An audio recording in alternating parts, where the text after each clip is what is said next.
Assalamualaikum warahmatullahi wabarakatuh.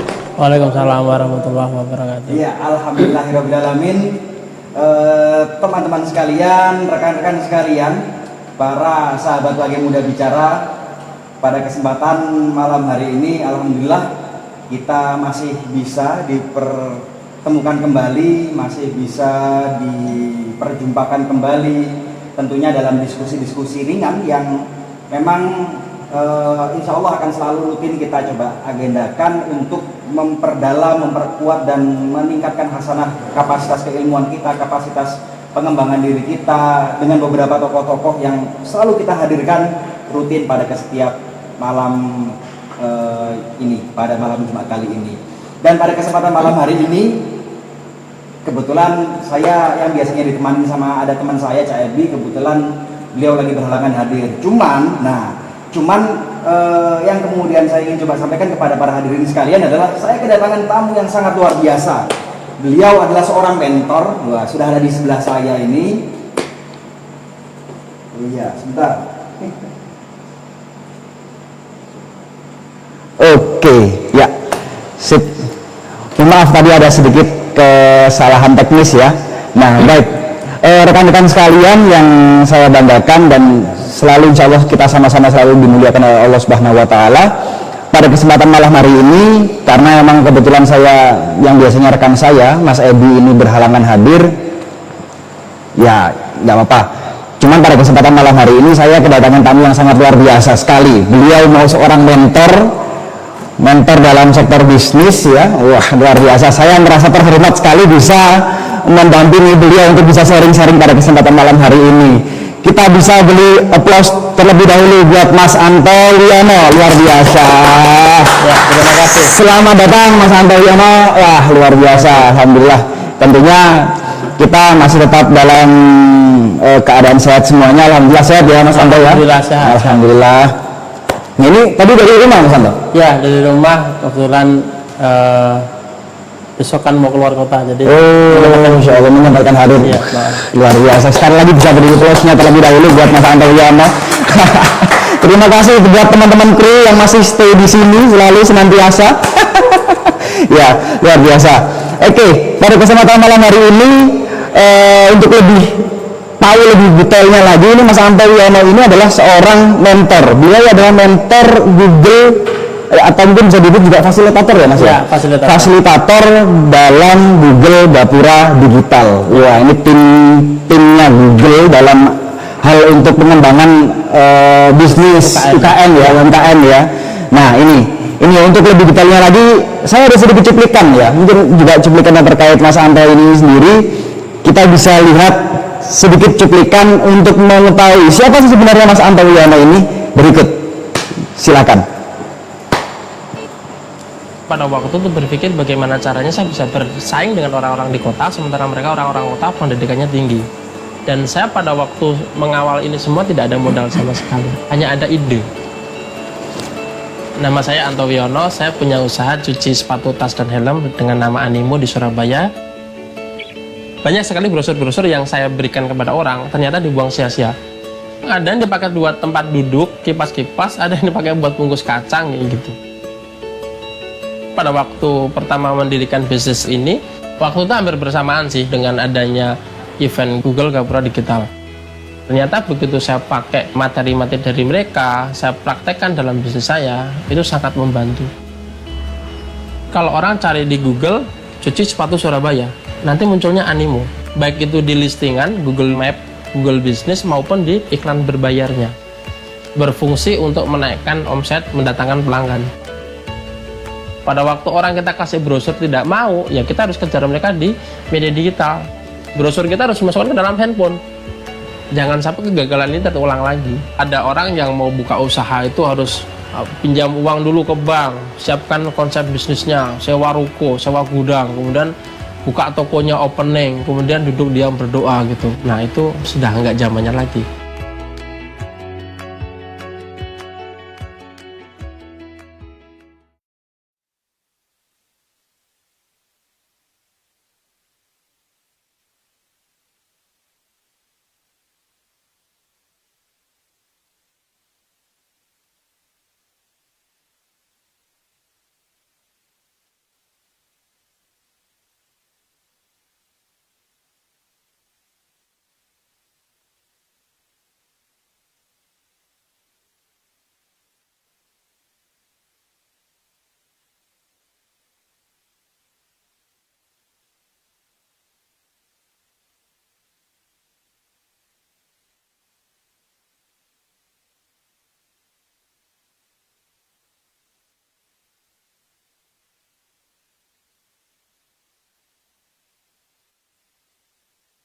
Tentunya saya punya produk untuk kebutuhan cuci sepatu. Awalnya hanya toilet saya itu saya pakai untuk ini sebagai laboratorium, betul lah, bahwa produk saya ini bisa digunakan, bisa berfungsi dan sebagainya. Akhirnya usaha ini sebenarnya hanya usaha bayang-bayang aja, karena ini ada tempat untuk uji coba produk saya gitu. Tapi kok ternyata kok malah berkembang, potensial, kemudian kok malah berkembang. Terus kemudian tadi di situ ada acara Gapura Digital, saya ikut acara Gapura Digital, kemudian diajari di situ bagaimana secara mengonlinekan bisnis, baik jasa maupun produk. Nah di situ saya mengikuti itu hingga kemudian yang tadinya saya sebagai peserta, sekarang saya jadi fasilitator di Google Gapura Digital Surabaya. Luar biasa. Jadi ada fase percepatan yang memang dulu memang sebenarnya bukan siapa-siapa gitu ya Mas ya. Tapi kemudian sama di situ bisa berkembang untuk membangun dalam sektor bisnis ini tadi. Betul ya, karena dibantu dengan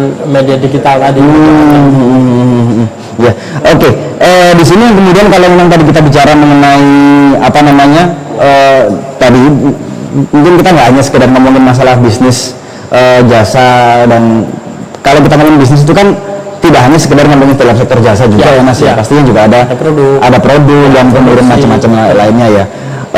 Ini nih, ada satu hal yang saya tertarik adalah gimana sih kemudian kita ini memulai, atau di titik mana kemudian kita ini harus bisa memulai bisnis, karena memang ini karena sekali lagi kan di tengah pandemi ini sebenarnya juga menjadi tantangan tersendiri ya, sebenarnya. Jadi kira-kira potensial juga nggak sih kalau memang dalam sektor kalau dalam fase pandemi saat ini kita untuk memulai bisnis, dan kira-kira bagaimana Mas? Nah sebetulnya kalau dalam sesi balapan itu kan ada tikungan, nyalip di tikungan itu kan lebih mudah. Kalau nyalip di medan yang lurus itu kan dibutuhkan kecepatan, tetapi menyalip di tikungan itu kan karena dibutuhkan strategi. Nah pandemi ini bagi sebagian UKM itu dijadikan sebagai media, tempat momentum untuk nyalip. Nah, hanya beberapa UKM yang punya kreativitas, ada yang misalkan nyari terobosan itu bisa nyalip di tikungan. Akhirnya pada fase yang sudah lurus, yang normal katakanlah, dia bisa menguasai pasar. Nah, ini dibutuhkan strategi. Nah, bagi teman-teman yang kalau Masnya mungkin lihat di sepanjang jalan Taruna ini, ini 3 bulan 4 bulan yang lalu itu nggak sebanyak ini orang yang jualan, banyak sekali yang jualan. Karena apapun ada di situ. Nah, itu kan banyak orang memulai bisnisnya pada masa-masa pandemi. Sebetulnya nggak ada yang salah, karena memang pandemi seperti ini semua orang harus bergerak bagaimana supaya bisa minimal bertahan gitu kan. Nah, ide banyak sekali, tetapi karena ada pembatasan physical distancing, kita harus punya strategi. Nah, salah satunya adalah mengenai kita ambil strategi mengenai online tadi. Gitu. Iya. Jadi memang pandemi ini dijadikan sebagai salah satu fase percepatan tadi ya. Jadi ibarat kalau Rossi itu kan selalu unggul dan menang dari di tikungan. Nah, di sini ini bagaimana pandemi ini malah bukan jadikan sebagai hambatan ya, bukan tapi mereka menjadikan sebuah peluang yang memang itu untuk meningkatkan eskalasi bisnis momentum. Iya, wah menarik sekali nih. Ya ini karena memang, nah terus kemudian gini nih, kalau kemudian kita coba bicarakan kembali nih dalam aspek masih sekilas tentang memulai bisnis, modal kira-kira sampai sejauh mana sih Mas? Menurut Mas Anto sendiri modal kira-kira itu seperti apa Mas? Saya salah satu orang yang percaya bahwa bisnis itu tidak harus punya modal duit. Oke. Ya. Percaya atau tidak, bisnis yang saya bangun sekarang itu awal mulanya hanya sebuah ide. Jadi saya pernah bisnis yang saya pakai sekarang itu hanya modal kreativitas. Bahkan bisa dibilang 100%. Jadi awalnya saya punya ide, saya ada di satu komunitas namanya komunitas laundry. Nah, di komunitas laundry itu kan banyak tuh ekosistemnya. Ada penjual, ada pembeli, ada pembuat mesin, ada penjual mesin, ada macam-macam. Nah, saya punya ide pada waktu itu membuat sebuah media dalam bentuk majalah.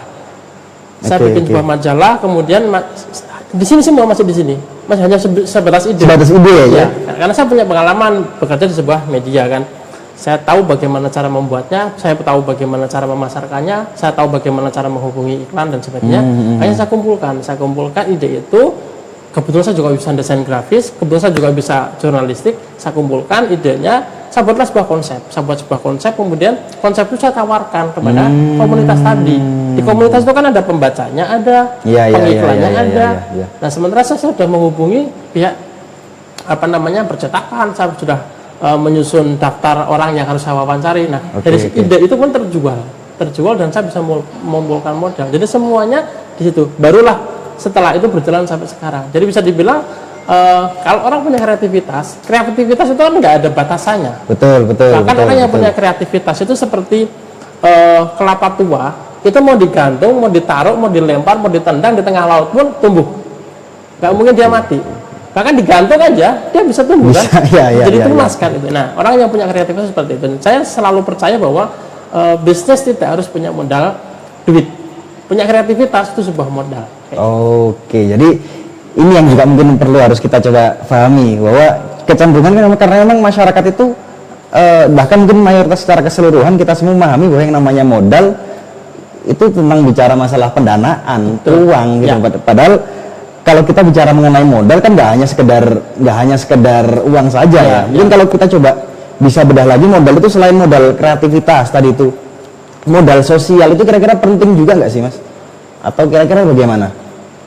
Ya itu perlu juga. Jadi ada istilahnya kita punya komunitas, kita membangun personal branding, kayak gitu juga perlu. Kita membangun personal branding. Kadang-kadang kan ada orang yang menjual sesuatu laku, bukan hanya karena produknya bagus, tapi juga siapa yang jual. Iya, benar. Sosial juga seperti itu. Iya, karena memang ini ya jadi dalam aspek segala hal, untuk ketika kita memulai atau ingin menginisiasi suatu bisnis, itu pastinya harus kita persiapkan betul ya. Jadi kalau kita bicara mengenai modal, ya modal apa yang kemudian harus kita matangkan, kita persiapkan. Jadi pernah ada cerita gak sih Mas, atau mungkin kisah menarik gitu terkait untuk masalah memulai eskalasi bisnis, atau mungkin di seseorang, atau mungkin ada UKM yang sempat curhat ke Mas Anto sendiri? Saya mengalami banyak. Banyak. Jadi pada waktu saya masih membangun majalah itu saya ada satu pelanggan, Mas saya mau dia kirimkan lewat WhatsApp, Mas saya mau beli majalahnya. Oke Bu, nanti saya suruh kurir saya mengantar gitu. Setelah itu kurir mengantar, tapi sebenarnya yang kurir itu saya sendiri.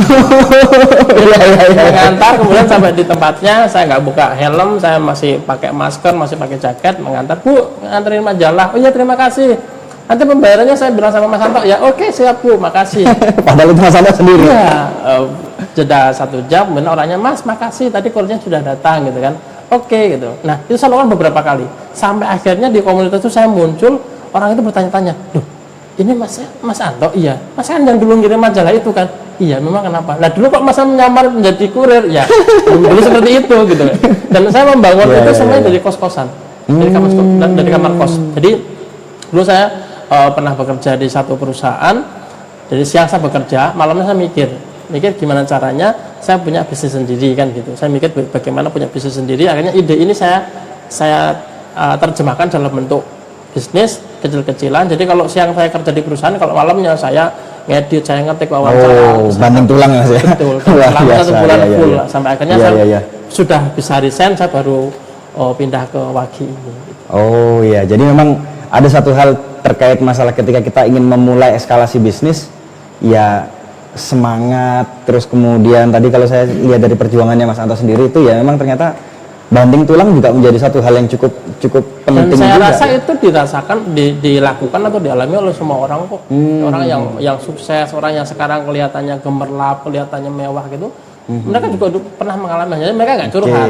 Kebanyakan orang kan gini, baru panasan dikit ngeluh. Bahkan saya pernah bikin status. Kalau Anda ujian terberat Anda hanya mendorong motor gara-gara habis bensin, itu belum seberapa.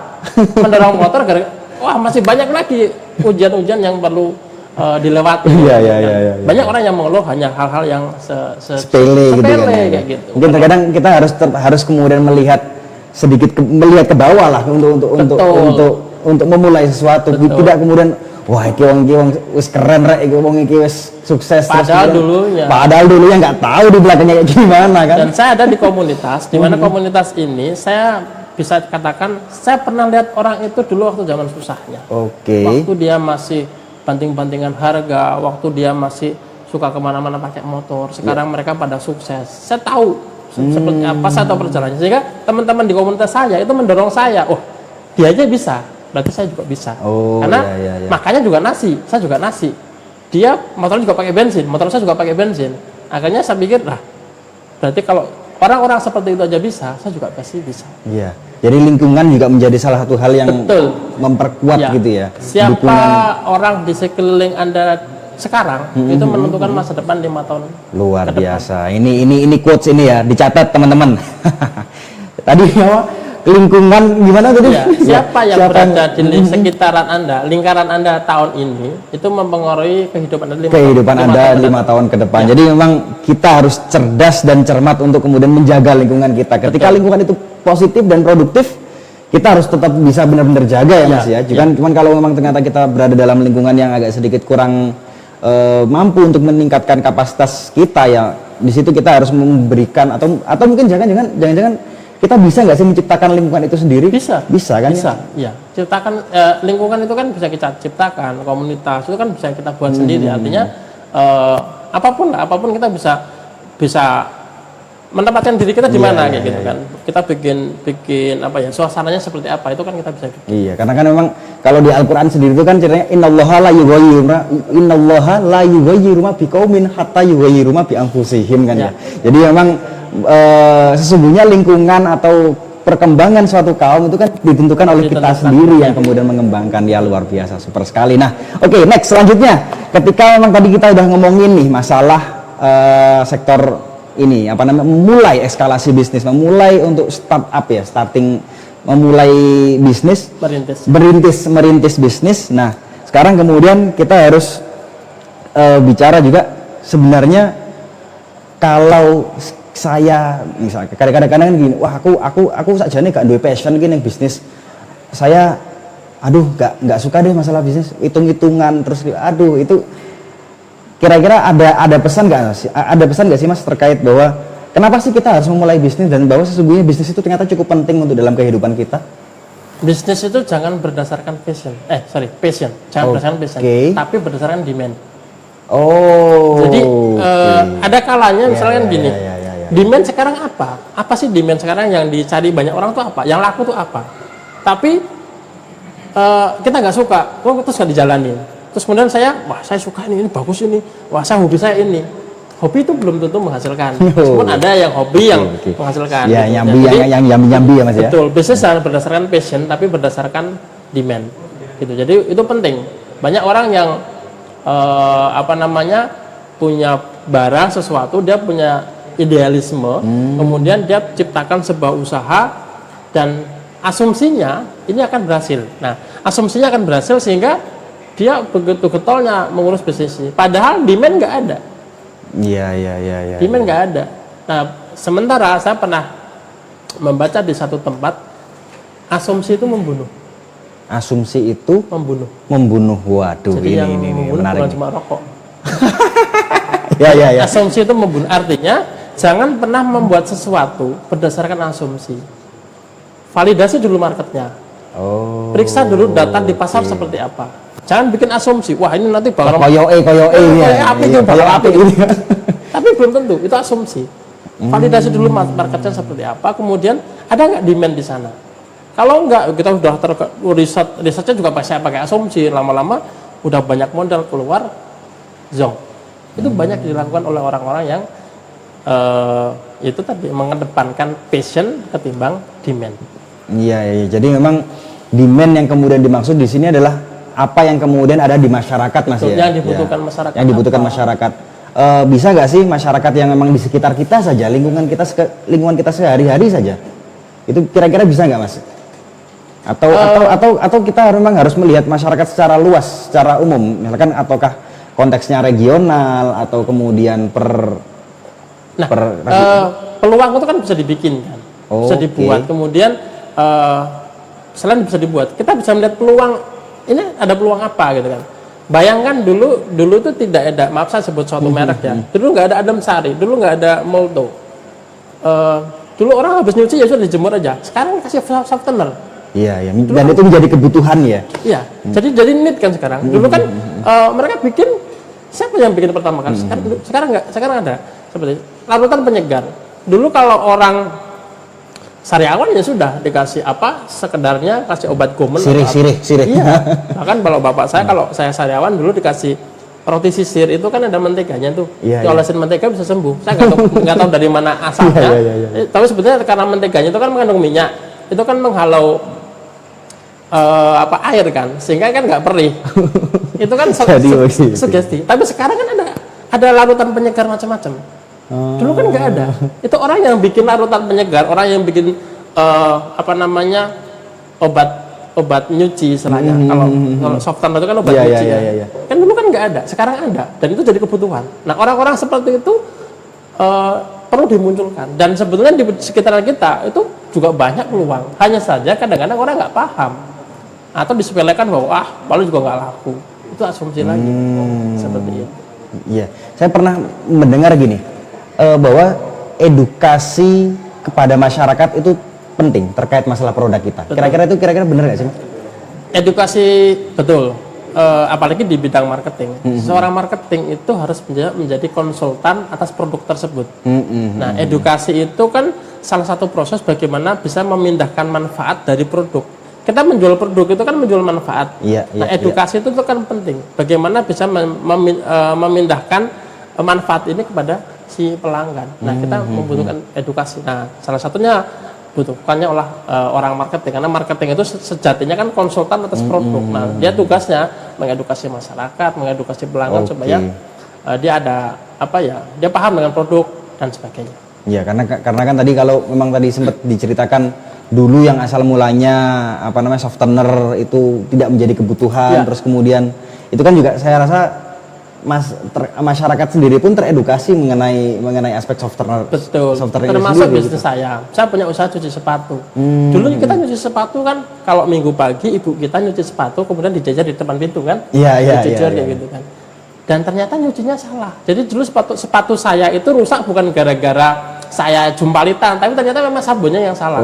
Itulah sebabnya kenapa metode perawatannya. Betul. Bisnis cuci sepatu kenapa harganya mahal? Ya memang karena memang tekniknya khusus, treatmentnya yang kemudian disajikan, bahannya memang mahal sehingga memang tarifnya mahal gitu. Kalau dulu kalau ibu kita kan kalau minggu pagi nyuci sepatu jajar-jajar di depan pintu kan asal apa sabun yang ada pokoknya sebenarnya bersih ya, kan gitu. Nah, edukasi itu saya berikan kepada masyarakat bahwa sepatu itu harusnya dirawat dengan cara seperti ini. Bahkan ada orang yang sudah teredukasi menganggap bahwa sepatu itu sama dengan pakaian, dia tidak akan menyimpan sebelum dicuci. Oke. Saya punya pelanggan, dan pelanggan itu rutin mencuci sepatu itu setiap Jumat sore. Jadi dia bekerja di kantor polisi, kalau Jumat pagi kan senam. Sepatunya dipakai senam, siang kemudian dia pakai sepatu ke kantor. Nah, sore pulang kerja dia mampir ke laundry saya naruh sepatu. Besok Senin dia ambil. Besok Jumat sore ke situ lagi, sepatu yang sama. Dia hanya pakai satu kali. Saya tanya, "Loh Pak, kok rajin banget? Ini sepatunya nggak ada kotornya." Ya Mas, saya nggak enak kalau naruh sepatu dalam kondisi kotor. Kecuali sepatu itu memang saya pakai buat harian, besok saya pakai lagi. Tapi kalau sepatu ini saya pakai buat minggu depannya lagi atau beberapa hari lagi, saya nggak akan menyimpannya dalam kondisi kotor. Sama dengan baju kan? Kita nggak mungkin menyimpan baju di lemari dalam kondisi kotor. Nah, orang-orang yang sudah teredukasi seperti itu menjadi pelanggan saya. Dan saya tugasnya adalah mengedukasi bahwa sepatu itu harus dirawat. Seperti itu. Jadi bisnis itu sebenarnya ya salah satunya seperti itu. Kita harus bisa mengedukasi masyarakat, menciptakan pasar sendiri. Betul. Jadi memang bagaimana agar ketika masyarakat itu sudah teredukasi, disitulah kemudian peluang-peluang itu akan kemudian muncul dan kemudian kita bisa memaksimalkan itu sendiri. Nah, nih sekarang kemudian saya beralih ke sini, Mas. Jadi sekarang kita sudah berhadapan dalam era digital ya, Mas ya. Jadi ketika kita bicara mengenai bisnis atau kemudian pertokoan ataupun apapun itu dalam sektor usaha, itu kan kita selalu saat ini dihadapkan dengan dua hal, online dan offline. Kalau dulu mungkin kita hanya ke toko terus kemudian kita beli apa yang kita inginkan dan kemudian kita beli. Kalau sekarang masuk ada sektor online gitu kan. Nah, ini kira-kira online dan offline ini kira-kira bagaimana, Mas? Kalau menurut pandangan Mas Anto sendiri? Ya, saya menjadi fasilitator Google Gapura Digital Surabaya. Pekerjaan kami itu mengedukasi ke masyarakat, terutama pelaku UKM untuk mengonlinekan bisnisnya. Nah, salah satu cara mengonlinekan bisnis itu adalah memiliki aset digital. Jadi kita harus punya aset digital, harus sebagai apa? Sebagai konten. Konten banyak sekali kan. Aset digital itu kan penting sekali. Bagaimana sebuah bisnis bisa berkembang itu harus memiliki aset digital. Bahkan perusahaan-perusahaan besar itu membangun tim khusus untuk mengelola aset digital. Seperti itu. Nah, aset digital itu banyak. Ada teks, ada konten, ada orang. Bahkan saya sendiri kadang-kadang membeli konten berbentuk artikel 300 sampai 500 kata. Untuk apa? Untuk konten Copywriting ya. Copywriting. Untuk konten website saya. Tujuannya untuk apa? Ya, untuk meningkatkan SEO. Kemudian produk saya dibeli orang karena orang terjebak pada saat dia mencari sesuatu di website saya di Google. Itu aset digital. Kemudian logo-logo perusahaan harus dimiliki. Kadang-kadang orang pesen brosur ya, pesen logo ke tukang cetak, ke percetakan, Mas tolong dibuatin brosur. Logonya gimana? Oh terserah sampean. Terserah. Sementing aku pengennya warna abang Mas. Aku pengennya warna merah. Sementing warna abang-abangnya gitu. Pakai font apa aja. Begitu lihat komik saya. Waduh. Cantik ini gitu kan ya. Aneh, mungker gitu kan. Nah, itu orang-orang yang belum melek terhadap yang namanya aset digital. Itu penting sekali. Masuk misalkan yaitu logo, kemudian konten. Dan konten tadi dimasukkan kemana? Ya banyak. Misalkan dia harus punya website, harus punya channel di YouTube, misalkan punya video-video. Kan sekarang hampir semua orang punya handphone yang bisa merekam video dalam kondisi bagus. Oh iya. Autofocusnya sudah oke, bisa bokeh macam-macam lah. Gitu. Dia tinggal videokan kegiatannya di bisnisnya, pas transaksi, pas ada pelanggan, pas pengiriman, diupload lah di YouTube misalkan. Itu kan konten. Nah itu kan aset digital. Nah ada orang yang kadang apa sih pokoknya yang penting jualan gitu. Saya banyak melihat toko-toko yang belum masuk ke dunia online. Tokonya banyak, produknya banyak, macam-macam. Dan saya salah satu pelanggannya. Saya dalam hati, ini kenapa toko gak ada di online-nya? Gak ada online-nya. Di Tokopedia nggak ada, di Shopee nggak ada. Padahal semua orang sekarang larinya ke sana.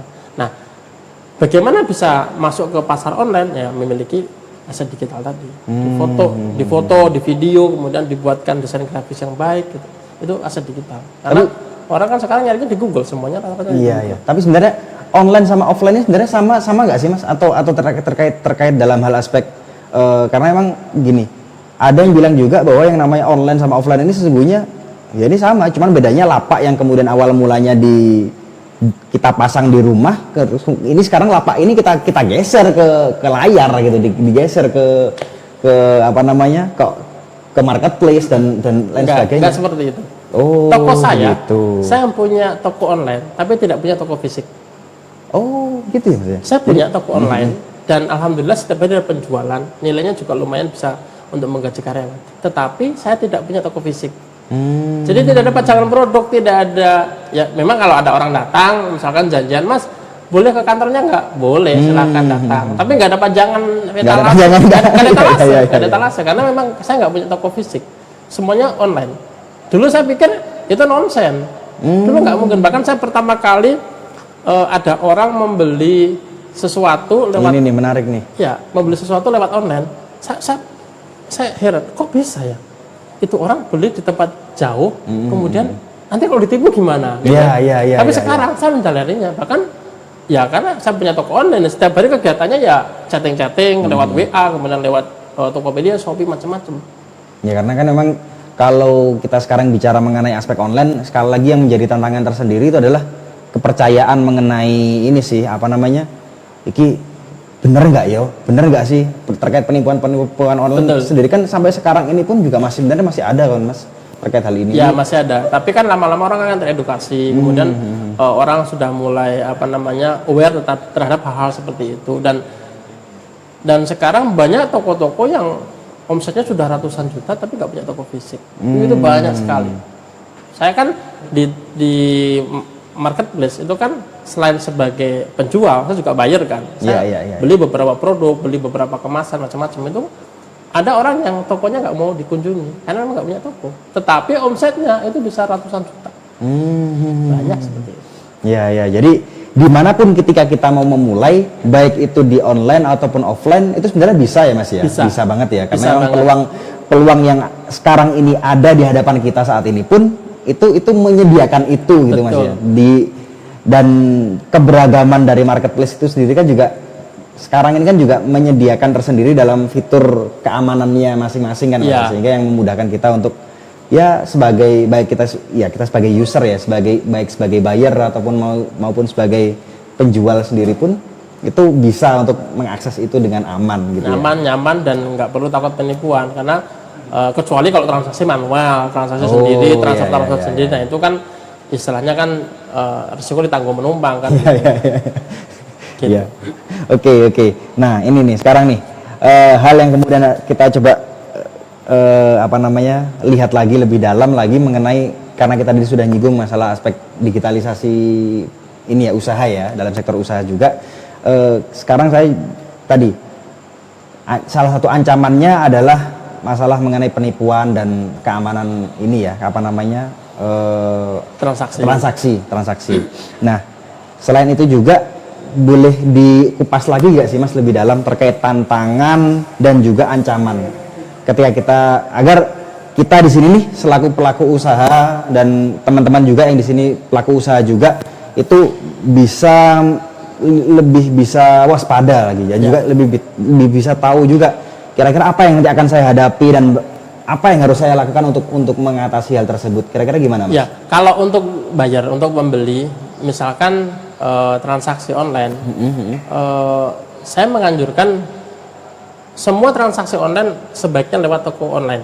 Oke. Ya, marketplace, bukan melalui transfer manual, kecuali sudah kenal, kecuali misalkan sudah tahu orangnya. Lalu sosial media, kira-kira gimana Mas? Sosial media pun harus cari dulu, ditelusuri trafiknya, reputasinya seperti apa. Misalkan minimal mendeteksi nomor teleponnya, misalkan nomor teleponnya si penjual ini dicari di Google, pernah nggak terkait kasus penipuan, dilaporkan ke polisi online atau tidak, misalkan. Kemudian dia terdaftar di mana saja, karena kadang satu nomor kan terdaftar di beberapa media sosial, terus kemudian reputasinya kok bagus. Apalagi sekarang kalau di marketplace atau di apapun itu kan ada tanda bintang kan. Oke, benar. Review ya, ada review. Nah, review itu kan customer experience. Kan kita membeli sesuatu, biasanya kan berdasarkan jumlah bintangnya berapa? Bintangnya 5 misalkan. Terus ulasannya bagus-bagus, saya baru beli kayak gitu. Nah, itu juga penting. Nah, kalau kita jualan atau beli secara manual, transfer manual ya, kita lihat dulu reputasinya seperti apa. Nomor ini pernah terkait penipuan atau enggak, nomor rekening ini terkait penipuan atau enggak, itu bisa. Nah, kalau sebagai penjual itu sebenarnya banyak cara untuk mensiasati supaya kita enggak terkena penipuan. Misalkan namanya kan Trianto. Saya misalkan ada orang mau membeli sesuatu ke saya, Mas saya mau beli produk Mas ini, terus kemudian saya curiga sama orang ini nih. Ini kok tiba-tiba kok nggak nawar, terus belinya kok banyak gitu kan. Kemudian langsung oke. Iya, pokoknya mencurigakan lah gitu. Saya kasih nomor rekening, kemudian nomornya saya selisihkan. Nama saya kan Trianto pakai Y. Misalkan saya kasih nama Trianto tanpa Y. Pokoknya saya kirim ke orangnya, ini nomor rekening saya. Kemudian dia mengirimkan screenshot, ini Mas sudah saya transfer. Nah, tetapi nama rekeningnya Trianto tanpa Y. Berarti dia fix dia menipu. Karena kalau berhasil transfer, maka baik namanya kan akan muncul nama yang sesuai rekening nama tersebut. Aslinya kayak gitu. Tapi kalau dia namanya kok salah seperti yang saya salahkan tadi, saya sengaja bikin salah, fix dia penipuan. Nah, itu salah satu strategi bagaimana menghadapi cara ya untuk mensiasati ya. Tapi bisa coba tuh teman-teman. Kalau saya sih sebaiknya transaksi melalui marketplace. Kalau memang belum kenal, kalau nggak satu komunitas, nggak kenal atau masih ragu, sebaiknya semua transaksi lewat marketplace seperti itu. Oke ya. Teman-teman sekalian, ini sekarang kita sudah di ujung dalam segmentasi yang pertama. Nah, ini kebetulan ada yang akan datang terlebih dahulu ini. Nah, ceritanya ya, alhamdulillah ya, kita sudah masuk ke podcast kelima ini, alhamdulillah ini tipis-tipis sudah mulai ada sedikit sponsor-sponsor ya. Terima kasih kami ucapkan kepada para sponsor, dan kita rehat sejenak, jangan kemana-mana, di sini aja. Assalamualaikum.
Iya.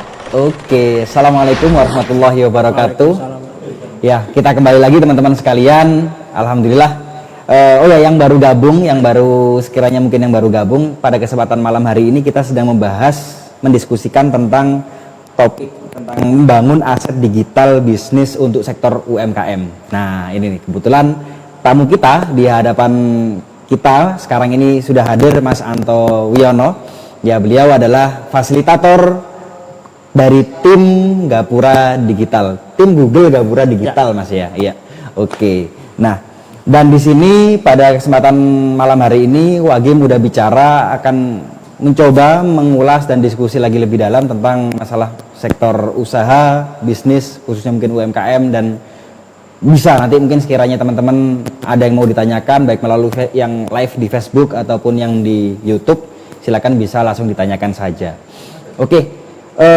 Kita lanjutkan lagi, Mas. Siap. Tadi diskusi kita tadi kan sudah sampai ngomongin masalah mengenai tantangan, ancaman dan berbagai macam hal ya dalam aspek digitalisasi bisnis. Ya. Nah, tadi Mas Anto juga sempat mengulas nih tentang aset bisnis. Aset bisnis ini itu terbagi dalam aset digital dan juga aset fisik ya. Nah, ini mungkin bisa diulas lagi, Mas. Kira-kira aset digital, aset fisik itu kira-kira seperti apa, Mas? Ya, ke aset digital. Jadi kalau kita punya bisnis itu apapun bisnisnya, kalau memang memungkinkan untuk di-online kan, harus di-online kan. Oke, Jadi kita harus bisa ditemukan di Google. Oke, minimal ditemukan di Google ya. Ya, di Google itu kan nanti Google akan mencari kemana-mana kan. Iya. Ada ke Instagram, ke YouTube, ke Facebook, macam-macam. Tetapi setidaknya kita harus bisa mengonlinekan bisnis apapun harus di-onlinekan. Nah, untuk mengonlinekan kan kita harus punya aset digital. Nah, aset digital itu bedanya dengan aset digital dengan aset fisik. Ya, kalau aset fisik kan ada kendaraan, ada properti, kemudian ada modal usaha, ada stok barang macam-macam gitu. Nah, aset fisik aset digital adalah dokumentasi digital yang dapat memberikan nilai secara ekonomis. Gitu, misalkan ya tadi sudah saya singgung sebelumnya, ada logo, misalkan ada website, ada konten, ada gambar, ada video, ada teks, macam-macam. Itu aset digital. Nah, setiap bisnis online atau bisnis apapun yang di-online kan kalau orang mengatakan bisnis online itu kan biasanya kan jualan di marketplace kayak gitu kan. Tapi kalau bisnis yang di-online kan atau bisnis apapun yang di-online kan itu harus punya aset digital. Aset digital. Ya. Ya, di sini ternyata memang aset digital menjadi salah satu hal yang sangat fundamental juga ya. Kalau kita mau bergerak dalam bisnis online itu sendiri. Karena memang tadi dari ini semua nih, tadi kan banyak banget yang disebutin mengenai aset digital, konten dan macam. Ada satu hal yang mungkin mana sih yang harus kita mulai dulu? Kontennya kah, ataukah mungkin gambarnya kah, atau kemudian videonya kah, atau dalam berbagai macam aspek aset digital ini hal yang sekiranya bagi kita nih yang masih baru awal untuk memulai bergerak dalam sektor online, kira-kira apa dulu nih, Mas, yang kira-kira mungkin? Kalau bisnisnya ada bisnis fisiknya, artinya ada tokonya, ada kantornya, ada tempatnya, itu minimal Google Business atau GMB, Google My Business. Terdaftarkan di sana ya? Di sana, di Google. Itu cara paling mudah, cara pertama atau langkah pertama paling mudah dan gratis untuk mengembangkan bisnis.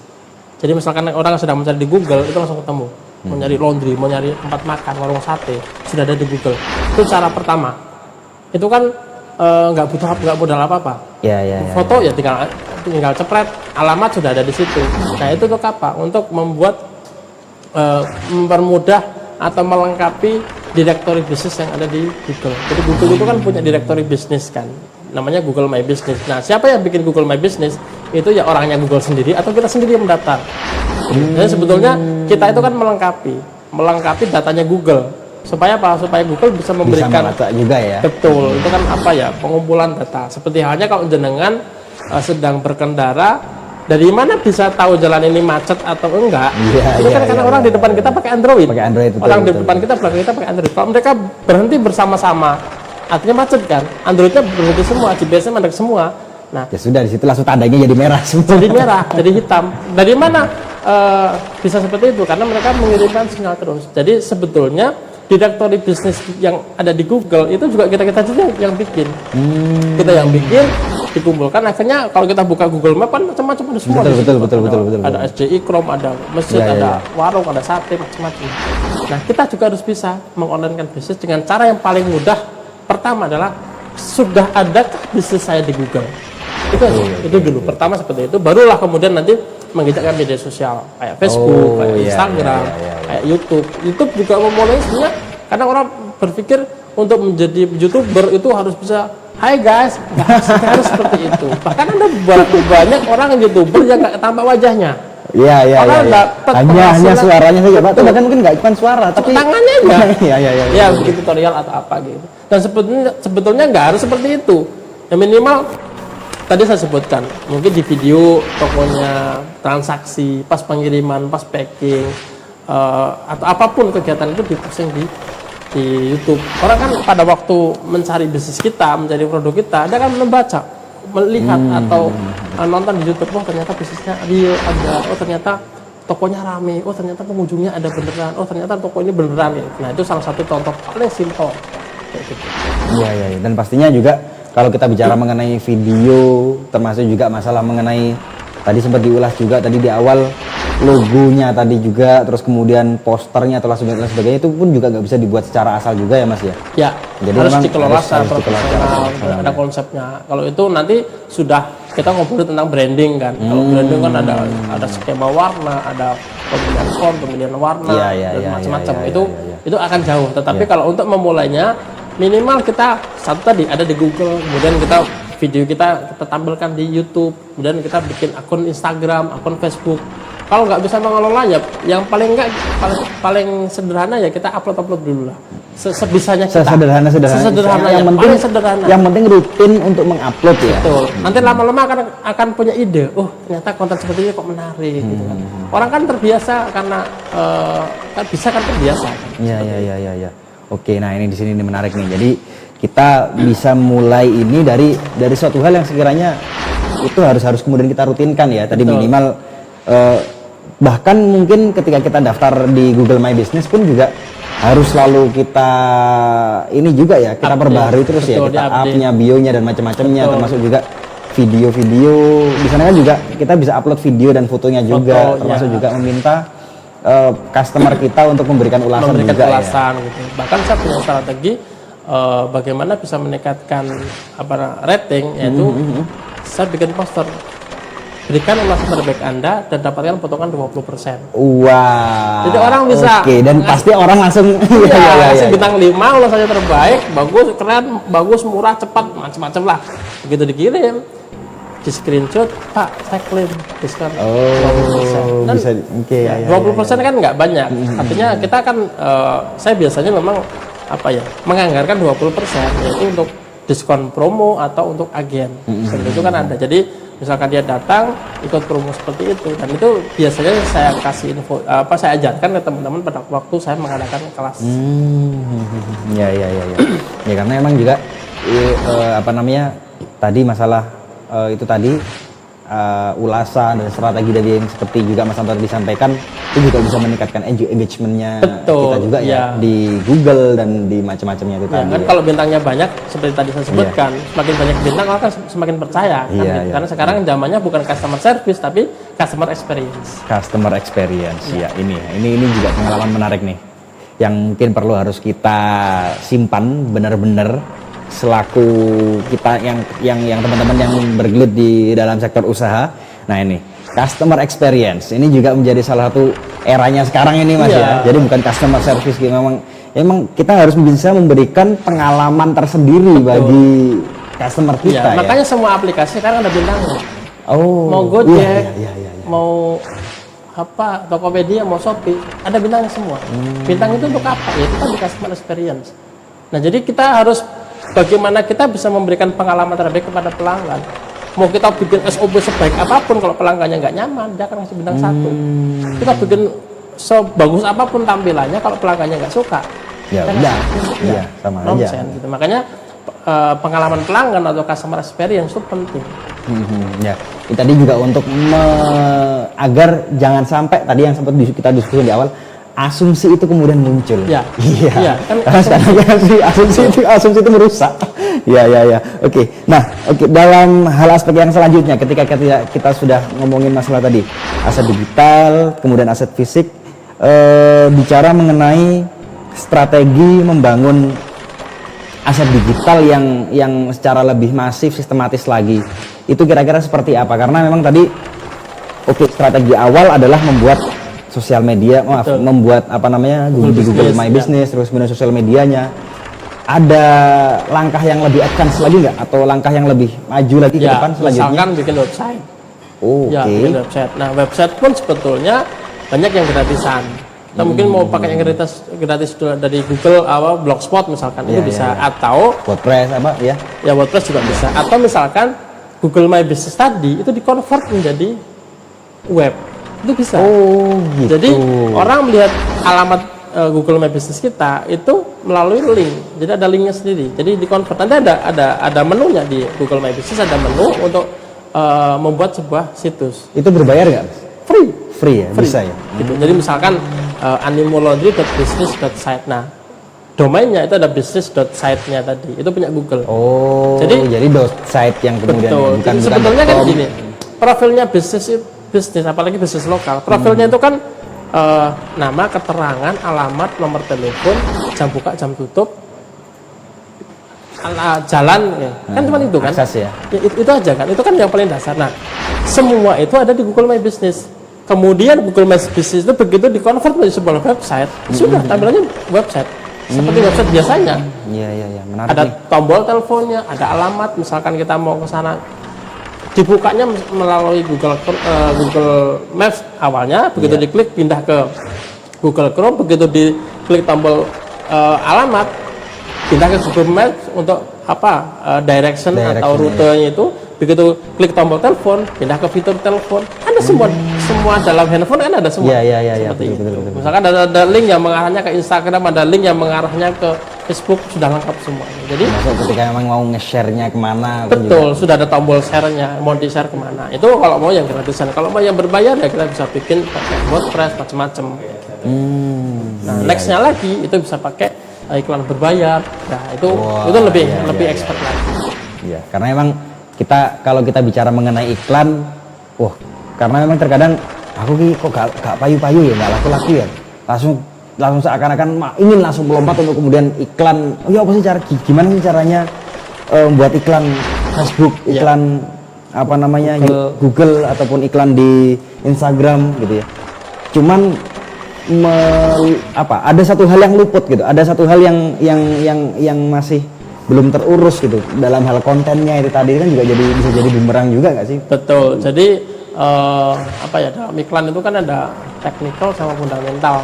Oh iya. Kalau teknis itu kan misalkan pengaturan audiens, pengaturan durasi. Iklan itu kan isinya cuma konten, durasi, kemudian budget, kemudian lokasi.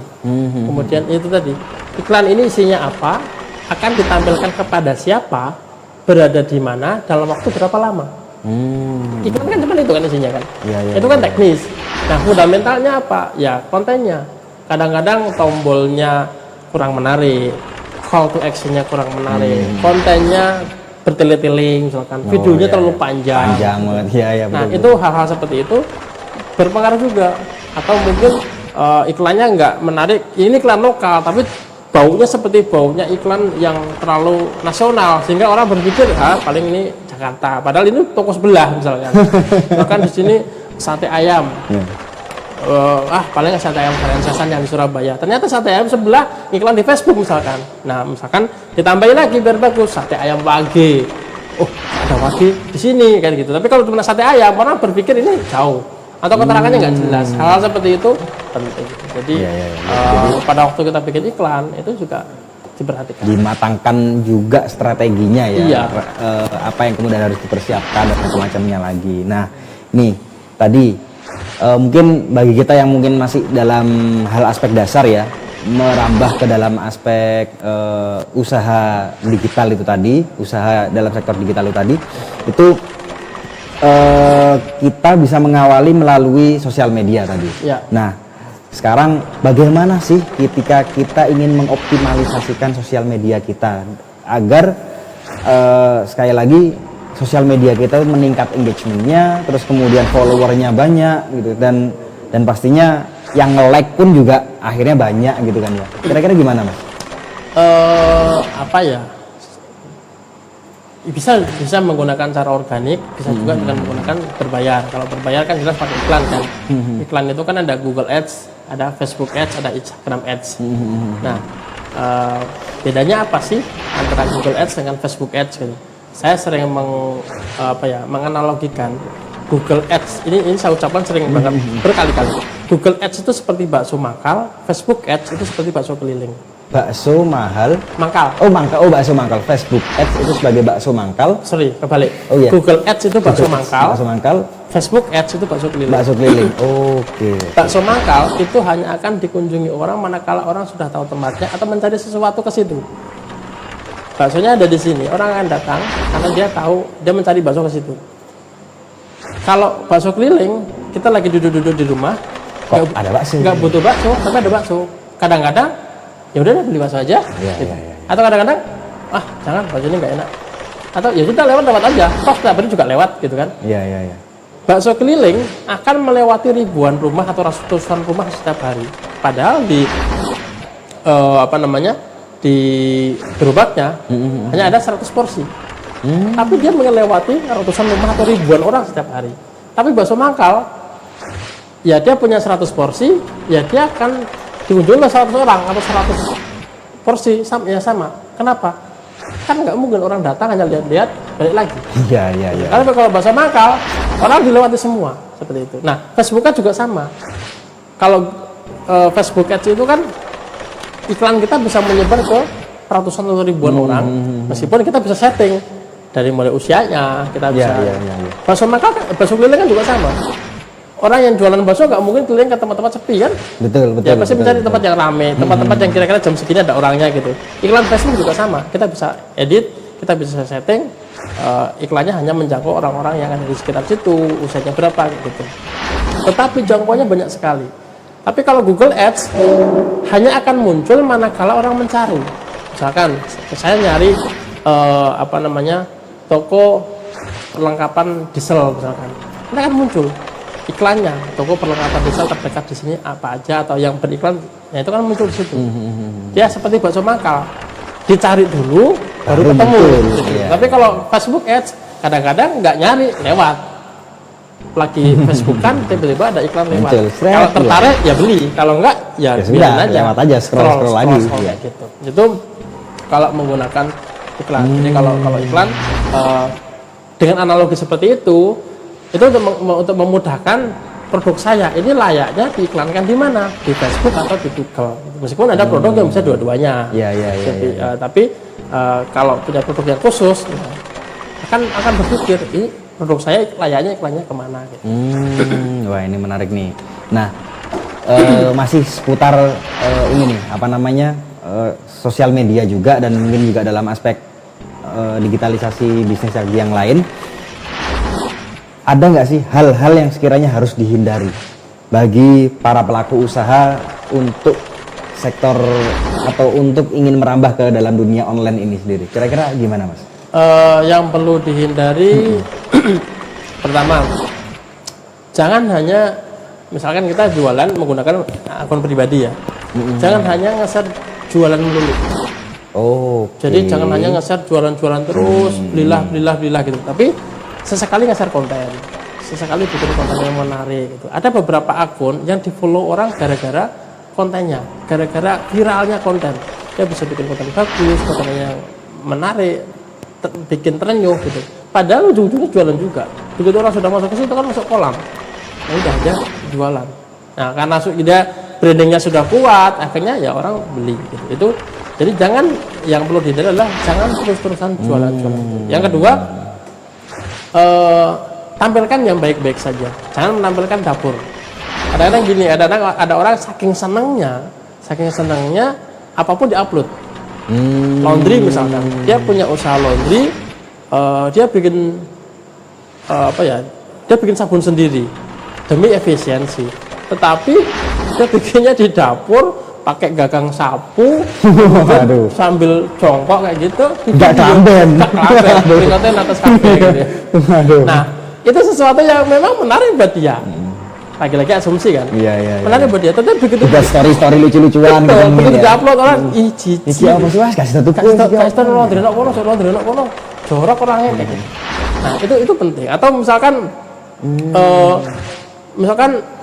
oke lah, dia pengen menunjukkan laundrynya sedang rame-ramenya. Iya. Tetapi pakainya ditumpuk di tempat yang becek atau di lantai kayak gitu.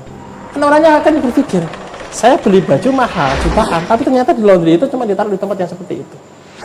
Atau warung bakso itu kan makanan apalagi, makanan kan dia lagi misalkan ngirisi bawang, ngirisi seledri sambil gak kelamben sambil wah, gitu. Nah, Waduh. itu kan nggak menarik. Hal-hal itu perlu dihindari. Jadi bikin konten jangan semua konten. Kemudian kalau bikin video jangan kayak video sedang ada bencana, videonya lari sana lari ke sini. Goyang gitu ya. Betul, yang goyang. Bikin yang smooth, bikin yang seolah-olah profesional. Kan di video itu kan ada fitur pause, play, itu bisa dipermainkan seolah-olah kita mengambilnya beberapa kali take, padahal cuma di pause pindah ke sana. Di rekam lagi pindah ke sana gitu. Jadi hal-hal seperti itu perlu diperhatikan. Jadi jangan sampai kita mentang-mentang pengen bikin konten yang banyak, pengen bikin konten yang menarik, menurut kita keren, menurut kita rame, tapi ternyata justru orang ilfil. Iya, jadi memang konten itu nggak hanya sekedar kuantitas Mas ya, tapi memang konten pun juga kualitas menjadi salah satu hal yang memang sangat fundamental juga ya. Jadi bahkan syukur-syukur bagaimana kita bisa mengkolaborasikan antara kualitas dan kuantitas dalam suatu konten itu sendiri ya untuk bisa meningkatkan engagement atau meningkatkan agar followernya banyak gitu ya, supaya orang tertarik dan sebagainya. Iya. Oke, nah baik. Mungkin ini juga menjadi pertanyaan terakhir nih Mas ya. Tapi nggak tahu nanti ini akan menjadi pertanyaan terakhir atau enggak. Mungkin siapa tahu nanti sekiranya mungkin ada yang ditanyakan juga. Nah, kita nih karena kebetulan kita ini kan juga dari teman-teman pemuda Wage Mas. Ya, jadi kita di sini membuat podcast Wage Muda Bicara ini kan kita juga sebagai sebuah bentuk usaha bareng-bareng sama teman-teman pemuda agar bagaimana sih kita bisa meningkatkan produktivitas kita. Nah, ada nggak sih Mas pesan atau masukan bagi kita para generasi muda, pemuda-pemuda mungkin khususnya pemuda-pemuda yang ada di Wage ini sendiri agar kita kalau masuk ke dalam sektor bisnis sebagai selaku aktor dalam pelaku usaha kira-kira apa yang harus kemudian kita persiapkan dan mungkin ada pesan-pesannya Mas mungkin Mas? Atau mungkin bahkan bagi kita yang tidak sebagai pelaku usaha. Nah, kira-kira gimana untuk pesan sebagai seorang pemuda? Saya rasa sih semua akan menjadi pengusaha pada saatnya gitu kan. Tapi pada waktu mau masuk itu yang penting masuk aja dulu, action dulu. Jadi jangan terlalu banyak mikir. Kadang-kadang orang mikir. Karena orang mikir atau gini, dia berpikir mau membuat sesuatu, tetapi wah ini kurang bagus nih, udah nanti dulu deh, dibagusin dulu, baru dijual. Ada lagi, wah kurang bagus nih, nanti dulu. Padahal sebetulnya jual aja dulu, jalan aja dulu. Makanya di marketplace ada yang punya hashtag mulai aja dulu. Oh iya. Barulah nanti kemudian di belakang kita cari kesalahannya di mana, kekurangannya seperti sembari apa. mengevaluasi Betul, tadi ya. sambil jalan dievaluasi. Yang penting jalan dulu. Kebanyakan orang berpikir, wah tempatnya nggak menarik, nggak jadi. Wah barangnya belum siap nih. Ini kurang, ini kurang. Ya, terlalu banyak mikir, terlalu perfeksionis. Akhirnya apa? Artinya jalan terus. Waktu sudah jalan terus, akhirnya apa? Ya sudah keduluan orang. Jadi kalau punya ide, aplikasikan segera, action dulu, baru nanti dievaluasi lagi. Kayak gitu. Jadi apalagi, yang penting apa? Yang penting fitur utamanya jalan dulu. Misalkan bikin startup misalkan, fitur utamanya jalan dulu. Gojek itu kan fiturnya pertama kali adalah mengantar orang.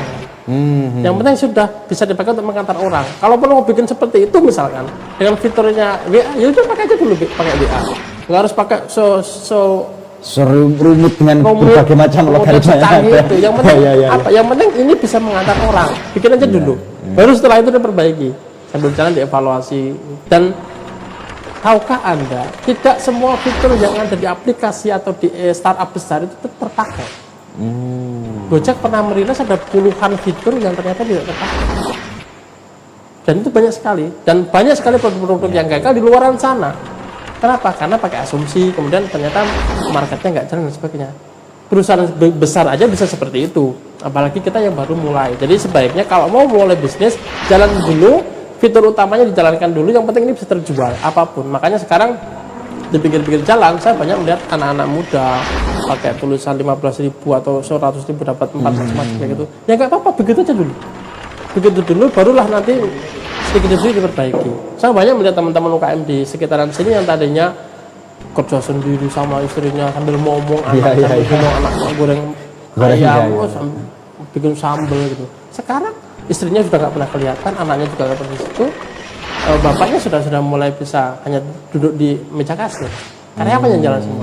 Dulunya pada waktu pertama kali saya jadi pelanggannya, masih sama anaknya, sama istrinya sambil gendong anaknya kadang jumpalitan, minumnya pelanggan ditumpahin. UKM rata-rata seperti itu. Jadi mulai dulu, bisnis seadanya dulu, jalan dulu. Jangan terlalu banyak mikir. Ketika kita dihadapkan dengan cash flow ya, atau mungkin keuangan yang agak sedikit turun gini nih, itu kira-kira bagaimana juga tuh? Ketika kita memulai itu juga. Ya efisiensi pasti. Efisiensi, kemudian dahulukan dulu mana yang penting, prioritaskan dulu yang mana. Kemudian kan sekarang rata-rata modenya mode bertahan kan, bukan mode. Oh iya sih, ya.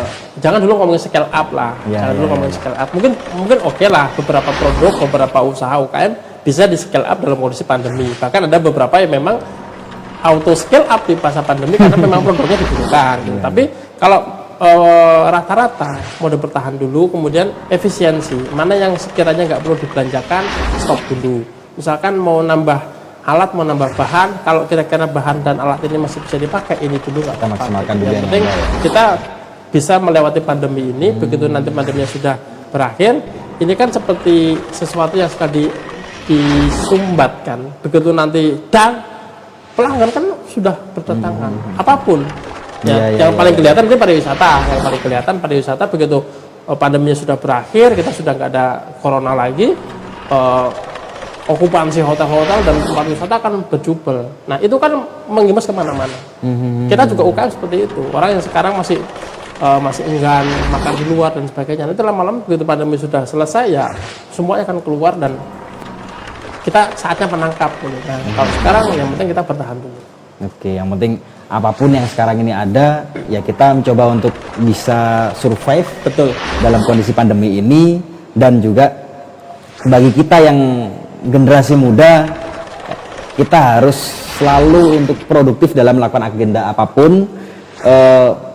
Katanya tadi menarik nih, semua orang akan menjadi pengusaha pada waktunya. Karena emang setidaknya minimalnya adalah menjaga branding diri juga agar kita tetap selalu senantiasa berada dalam lingkungan yang baik, selalu konstruktif, selalu mampu memberikan kontribusi bagi masyarakat agar kita tidak menjadi pemuda yang tergerus sama zaman. Dan juga mungkin ya inilah karena memang sekarang ini tantangan yang kita hadapi juga semakin beragam pastinya. Ini kan juga menjadi catatan tersendiri memang bagaimana kita di sini sebagai pemuda generasi masa depan bangsa ini tetap bisa mampu bertahan, tetap menjaga eksistensinya. Dan bagaimanapun inilah yang harus kita kemudian tetap jaga bersama-sama. Oke, terima kasih banyak Mas Anto yang sudah memberikan waktunya. Luar biasa, bisa beri plus semua ya teman-teman. Luar biasa. Ini Mas Anto ini dari Solo Mas ya? Aslinya Solo. Nanti pulang kampung setiap berapa? Biasanya tahun baru sama Lebaran. Kalau tahun baru kan musim durian. Iya, kemarin waktu benar. Ya. Di sana banyak duriannya soalnya dataran tinggi Mas ya. Betul. Oke. Kemarin Lebaran belum pulang karena ada pandemi kan. Iya. Oh iya ya. Kemarin kita sama-sama nggak bisa pulang juga. Iya. Iya. Oke. Baik, terima kasih teman-teman semuanya yang sudah masih tetap stay bareng-bareng kita di sini, masih tetap sama-sama istiqomah menjaga kondisi kita, karena emang bagaimanapun kita masih tetap berada dalam kondisi pandemi. Stay safe, stay health, tetap sehat semuanya. Dan juga saya ucapkan terima kasih buat PRM Wage, Ranting Wage, Muhammadiyah Ranting Wage yang sudah support selalu kita, kemudian SD Muhammadiyah Ikrom yang selalu support kita juga, teman-teman kru yang bertugas semuanya, terima kasih, tetap semangat, selalu sehat terus ya teman-teman ya. Amin amin amin ya rabbal alamin. Oke, mungkin saja yang dapat saya sampaikan. Terima kasih banyak sekali lagi saya ucapkan kepada seluruh teman-teman semuanya yang sudah sama-sama stay pada kesempatan malam hari ini. Saya selaku pembawa acara, Cak Sodik, mohon maaf banget, mohon maaf sebesar-besarnya jika saya ada salah. Mohon maaf Mas kalau saya kiranya ada saya ada salah, dan semuanya kita akhiri dengan melafadzkan hamdalah secara sama-sama. Alhamdulillahirabbil alamin. Nasrun minallahi wa fathun qarib wa basyiril mu'minin. Assalamualaikum warahmatullahi wabarakatuh. Waalaikumsalam.